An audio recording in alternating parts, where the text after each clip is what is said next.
Democracy in the Republic of Georgia is in imminent peril, and the United States and Europe must act quickly to save it. The United States' cutoff of aid to Ukraine over the past several months has allowed Russia to make significant military gains there, and this apparent momentum has had terrible knock-on effects in countries around Moscow's periphery like Georgia, Kazakhstan, and Mongolia. Governments that previously sought to maintain some distance from Russia have felt emboldened to express their pro-Moscow sympathies more openly, and one of these is Georgia. For much of the past decade, Georgia has been governed by the Georgian Dream Party. This party was the creation of the country's one oligarch, Nino Evgenidze, who made his fortune in Russia and remains close to the leadership in the Kremlin.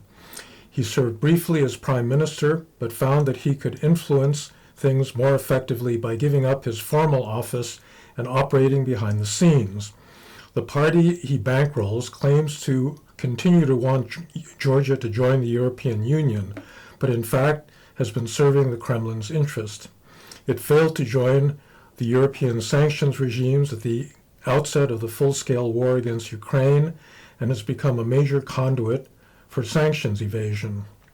When I was in the country last year and drove up to Kazbegi in the Caucasus Mountains on the Russian border, there was an endless line of trucks, mostly from Armenia, headed towards Russia with sanctioned goods from EU countries.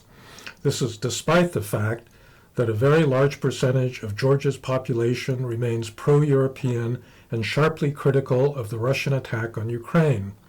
The situation has suddenly gotten worse in the past 3 weeks. The Georgian Dream government reintroduced a bill first tabled last year that pro-Western Georgians call the Russian NGO bill. The bill would force all NGOs receiving money from outside Russia to declare their sources of income, the same type of legislation that Russia itself used to shut down its NGO sector and opposition parties. Last year, the introduction of the bill provoked massive demonstrations that went on for weeks until the government finally withdrew it. This year, there have been even larger protests which have not deterred the government from passing the bill on its first 2 readings. The 3rd reading is scheduled for tomorrow, and once it passes, there will be open season on the pro-democracy groups in the country. Our Georgian friends tell us that the government has rapidly escalated its pressure on pro-Western groups even before passage of the legislation this time around. Demonstrators have been beaten by pro-government mobs, prominent individuals targeted, and activists have been placed on growing blacklists. The government clearly does not fear Western pushback if this derails Georgia's candidate status into the EU. That's all the better from their standpoint. Our Georgian friends are united on what they hope the Western response should be, that is, targeted sanctions against Georgian Dream legislators who voted for the Russian law, as well as select officials in the Georgian government. In earlier years, Georgia was granted visa-free travel to the European Union, and many elite Georgians still prize their ability to travel there freely.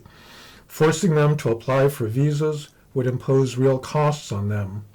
Blanket sanctions, like an end to visa-free status, could end up punishing everyone, including pro-Western citizens, and is not at this point desirable. The United States and Europe have to wake up to the fact that perceived weakness in Washington has given encouragement to anti-democratic actors, not just in Ukraine, but all over the world. Our attention is being distracted by porn stars and controversies closer to home, but we need to remember that our democratic friends around the world need our support and help. Thank you very much for listening.